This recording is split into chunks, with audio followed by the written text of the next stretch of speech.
Hello, everyone. Welcome back to the CBJ show. I'm Brandon, and along with me, I've got a very special guest. His name is Jeff Lemieux. He is the New England Revolution senior sports writer for the MLS club, and it's a privilege to be able to talk with him today, talking about a little bit of recap of this past season and what to look forward to. So, without further ado, let's jump into our interview. So I guess I'm going to start off with the past year. Had lots of highlights. Unfortunately, had a low light towards the end of the year. But I guess to start with you, what was one big takeaway from this past year?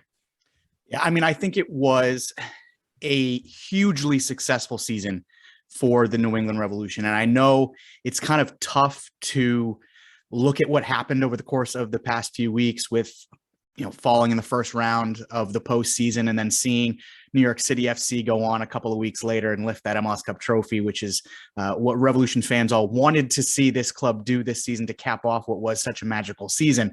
Unfortunately, the playoffs they're just such a crapshoot. You just never know what you're going to get come playoff time when everything comes down to 90 or 120 minutes. And I think everybody kind of always understood that was going to be a possibility come playoff time, that anything can happen on any given day. So I think you have to kind of step back, and after letting, that playoff loss kind of settle a little bit and sitting with the heartbreak for a little bit, you have to look back at this season and say, what a tremendously successful season for the Revolution. What huge leaps this team made to go out and set the single season MLS points record, to win the first Supporter Shield in club history, to have the league MVP in Carlos Heel, to have the coach of the year in Bruce Arena, to have the goalkeeper of the year in Matt Turner, to be able to transfer Tajon Buchanan to Club Bruges and bring in, a transfer fee for the first time in a long time for the club.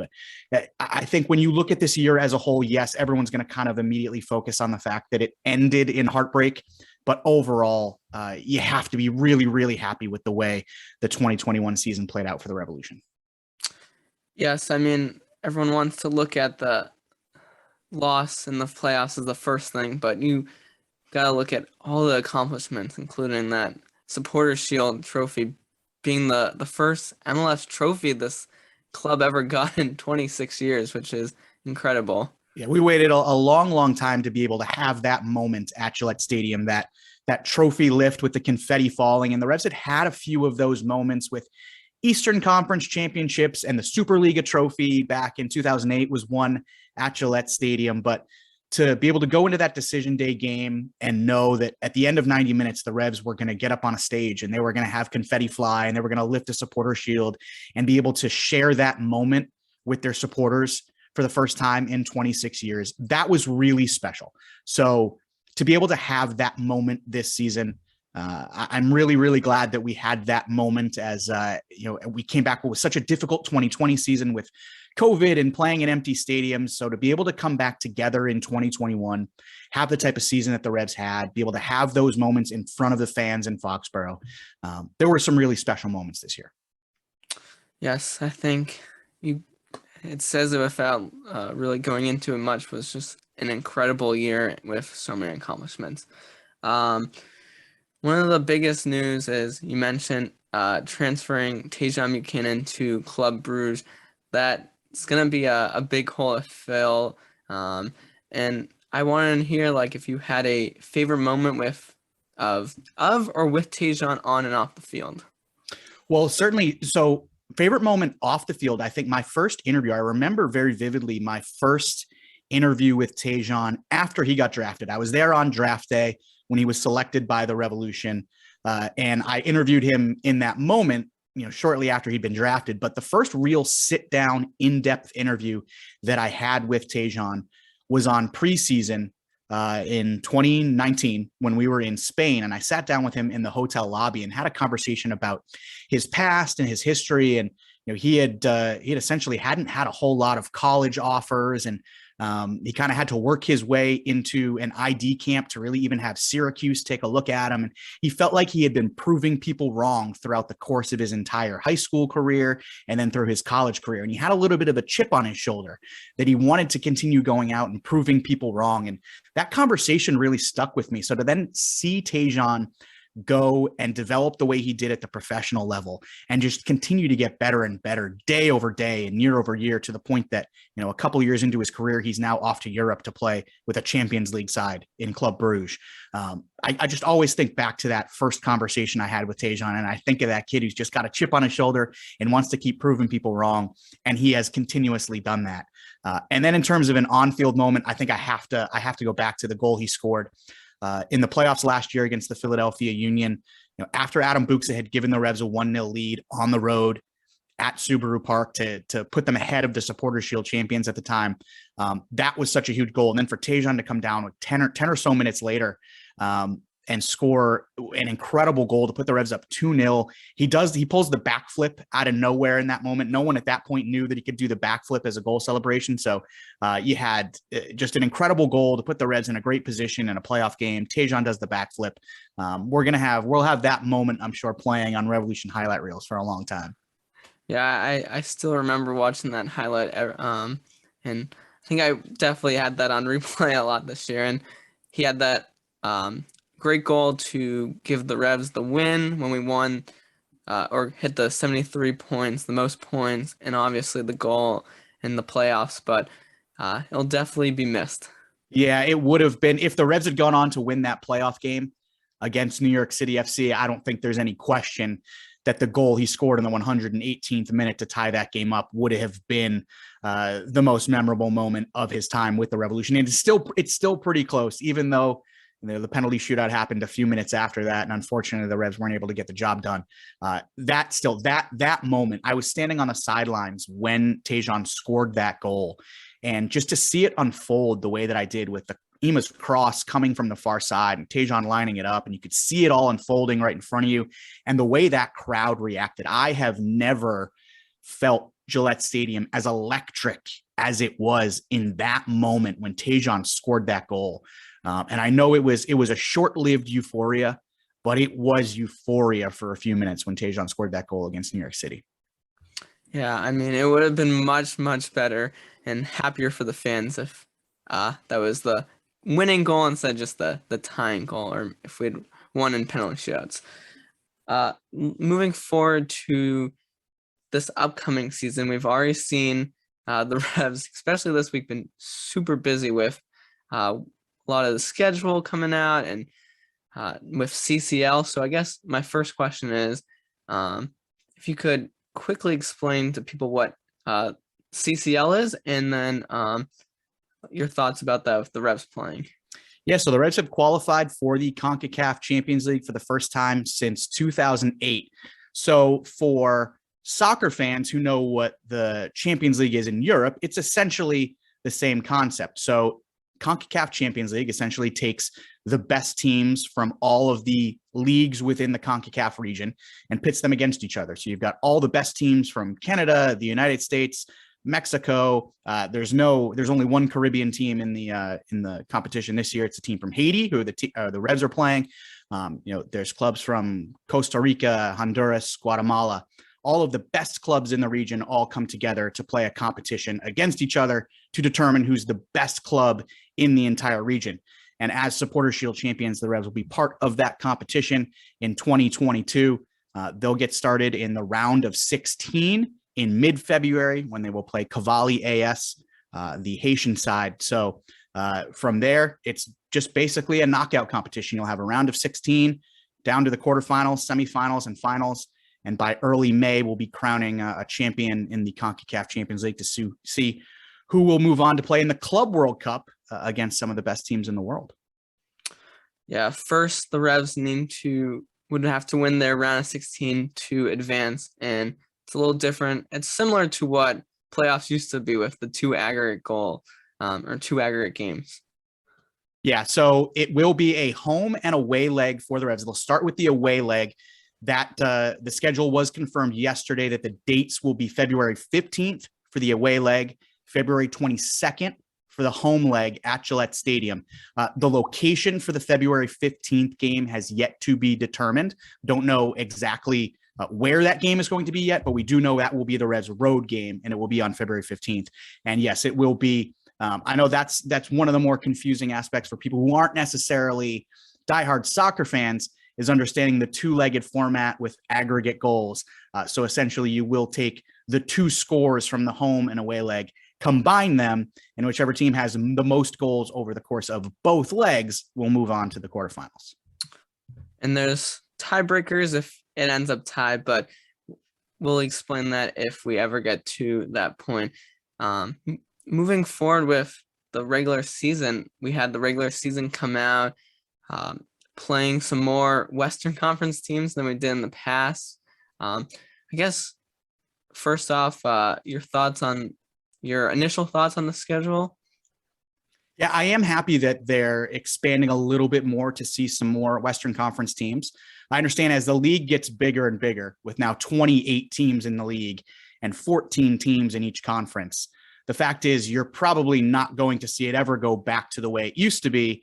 We were almost playing an equal number of games against Eastern Conference teams and Western Conference teams. It's not really going to be feasible to ever get back to that just because of the way the league is expanding. But throughout 2020 and 2021, you almost saw no interconference play at all. It was basically the East versus the East and the West versus the West. So I'm glad that in 2022, as you mentioned, there will be some more Western Conference games. The Revs will play 8 games against Western Conference teams, 4 on the road, 4 at home, and then they'll play 26 games against Eastern Conference teams. So I'm looking forward to a little bit more balance to the schedule in that sense. And then there's some exciting games on the docket with there's going to play the Charlotte FC a couple of times early in the season, a new expansion side. They're going to finally get to play the LA Galaxy at home for the first time in, I think, 4 years. So some games on the schedule that I'm really looking forward to. Yeah, and it all starts February 26th in Portland. The Revs were definitely hoping to, when they come home the following week, be raising the MLS Cup champion trophy, but unfortunately that's not the case. So their home opener is March 6th. Is it March 6th or is it March 5th? Now I'm confused. Is it March 6th? I thought it was March 5th. I may have said that wrong. It may be March 5th. Maybe I'm wrong. Yeah, I hope you're right and I'm wrong. We'll host FC Dallas at Gillette Stadium to start the season at home. All right. With one of the games you mentioned was the LA Galaxy coming back. We'll actually have a few Revs players be playing their former club.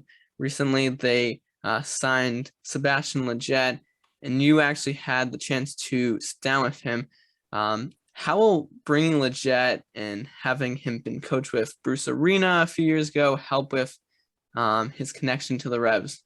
Yeah, we've seen this a ton with Bruce Arena. It feels like players kind of find their way back to him all the time. And I think it's because Bruce Arena has this way about him. Sebastian Lletget called it a secret sauce, that he just has this way of getting the best out of every player. And he certainly got the best out of Sebastian Lletget in LA. When you look at Sebastian Lletget's 7 seasons with the Galaxy, his 2 best years statistically were 2015 and 2016, his first 2 years in LA when Bruce Arena was his head coach. He had a career high 7 goals in 2015. He had a career high 8 assists in 2016, and they never quite found that form again after Bruce Arena left.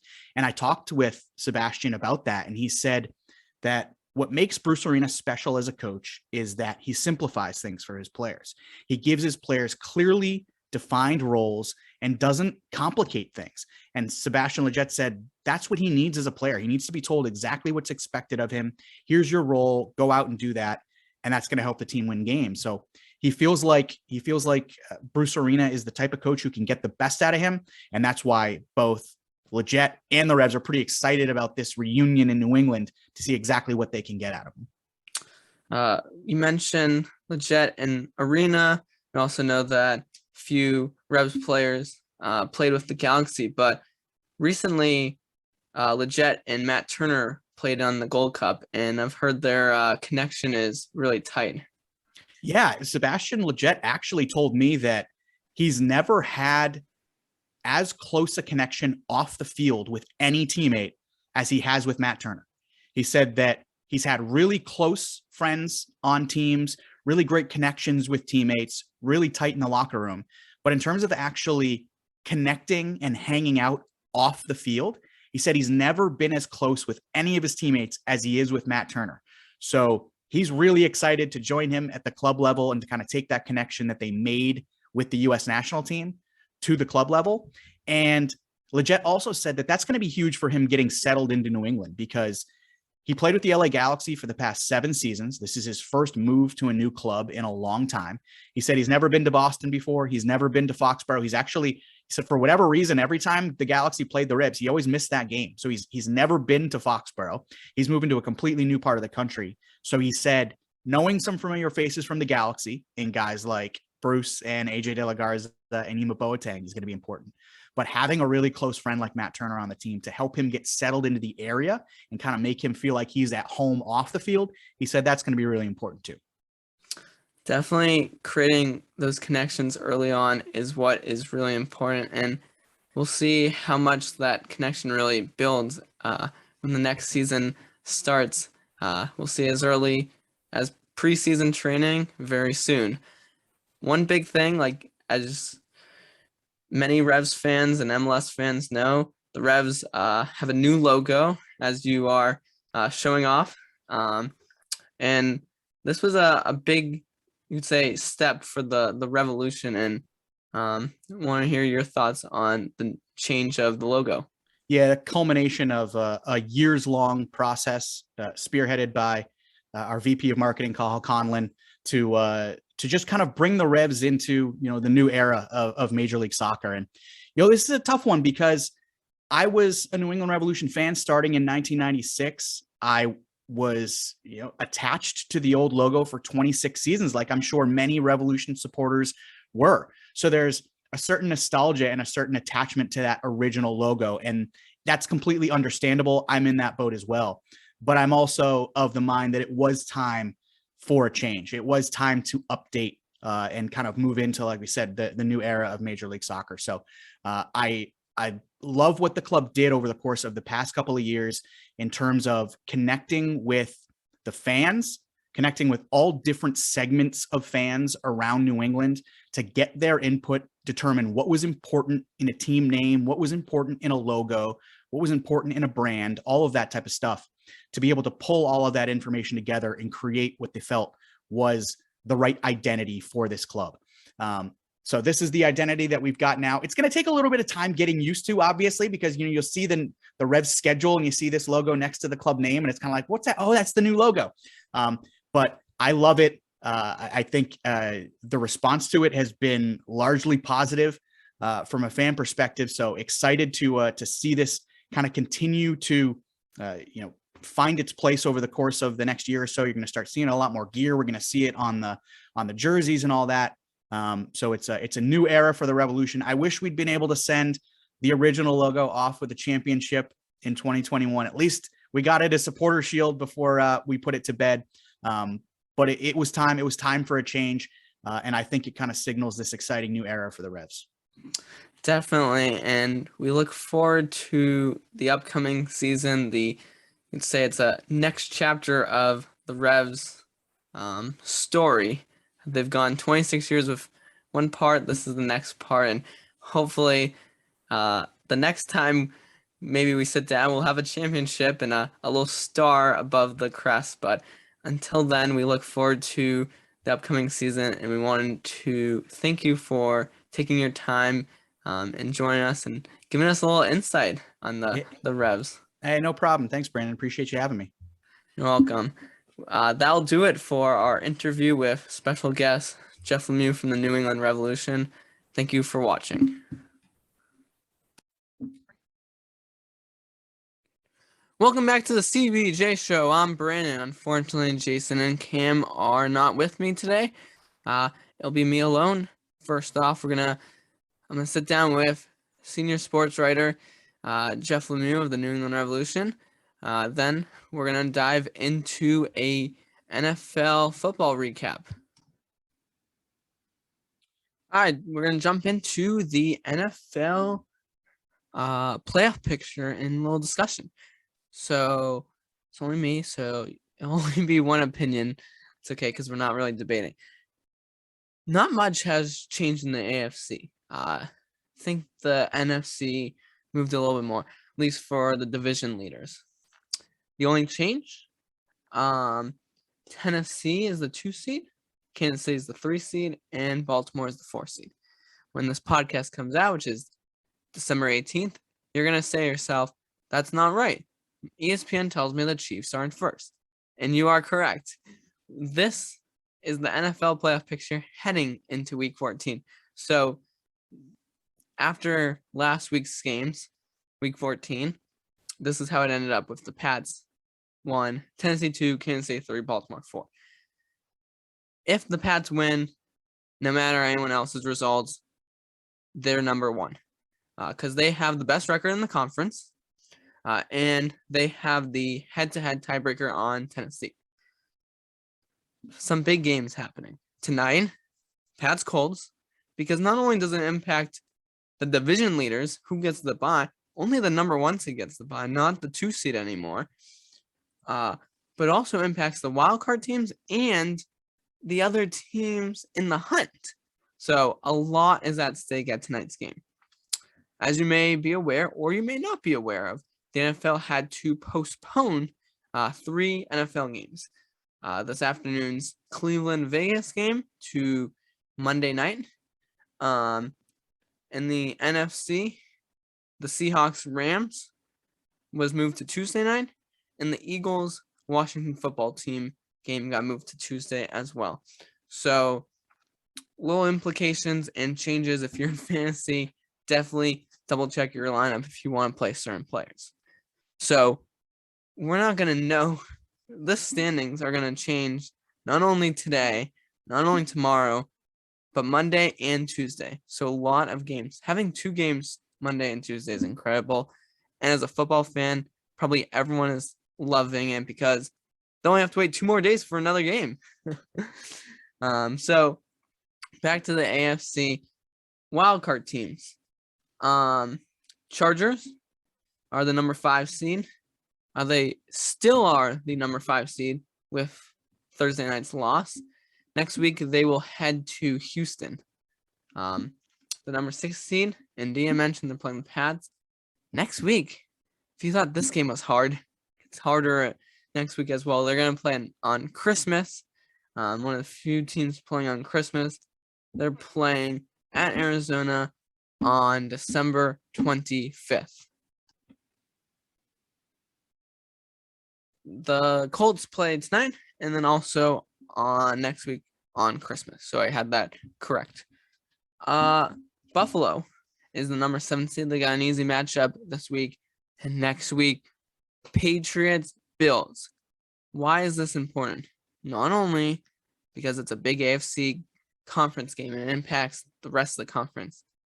If the Bills win, if the Patriots win in Buffalo a few weeks ago, the Patriots would have the tiebreaker at, I'm checking really quickly. It gets a little complicated if they tie. If they split, the Patriots have a 23% chance to win the division. If the Pats sweep, that's out of the question. Buffalo will be 2 main games behind.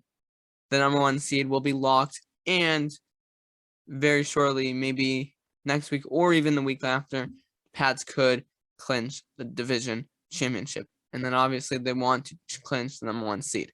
So this is not only a huge game tonight for the Pats, but also next week. They're winning Buffalo. They can afford to lose at home next week and still be the number 1 seed. A lot of implications. In the hunt, this is when it gets a little complicated. So pay attention. Number 8 seed is Cleveland. They're 7-6. They were supposed to play Vegas, as I mentioned today. That game's moved to Monday.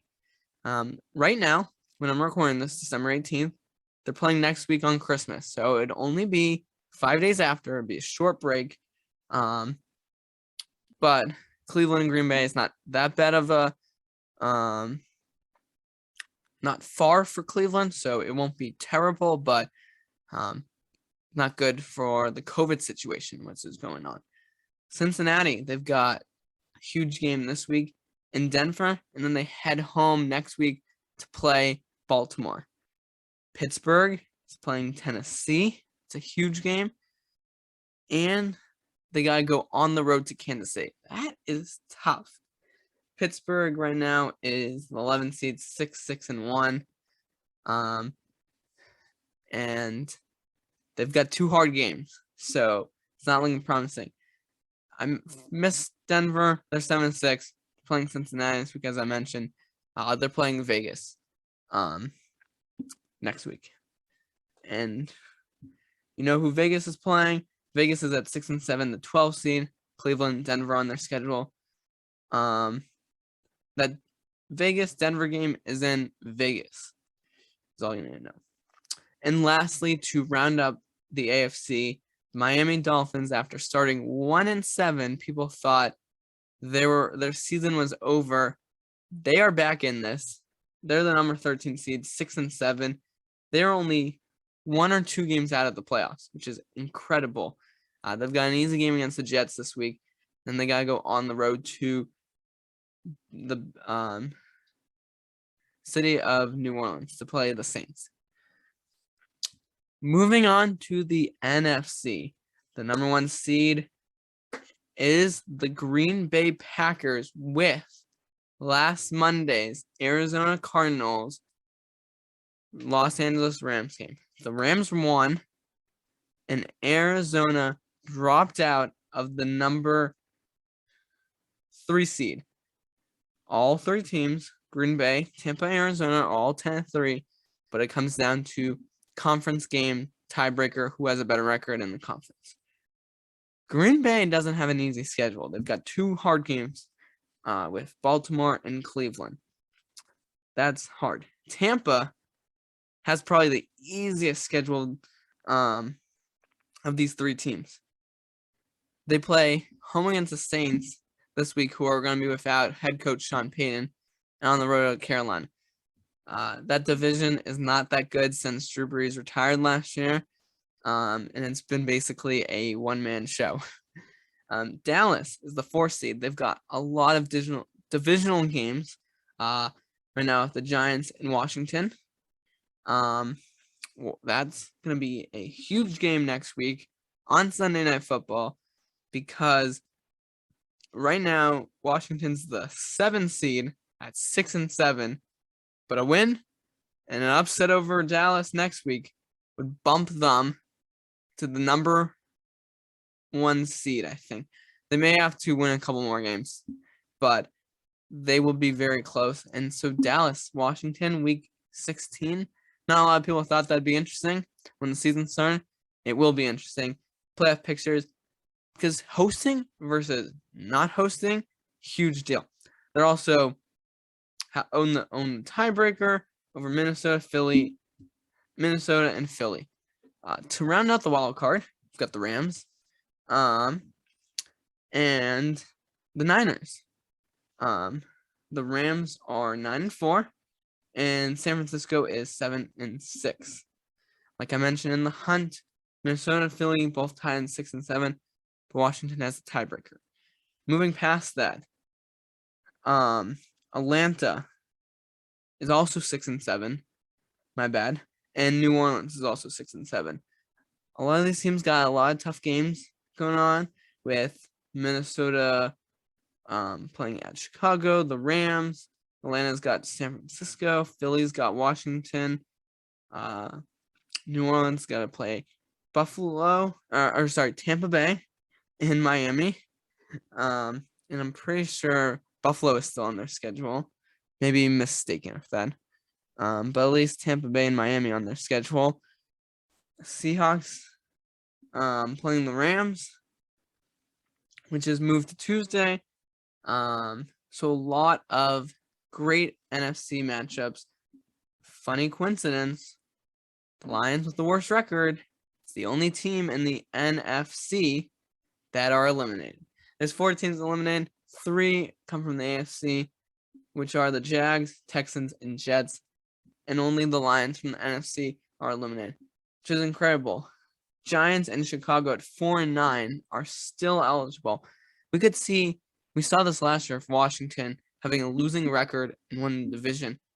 We may have other teams making the playoffs with a losing record, which is incredible, and would probably also be insane.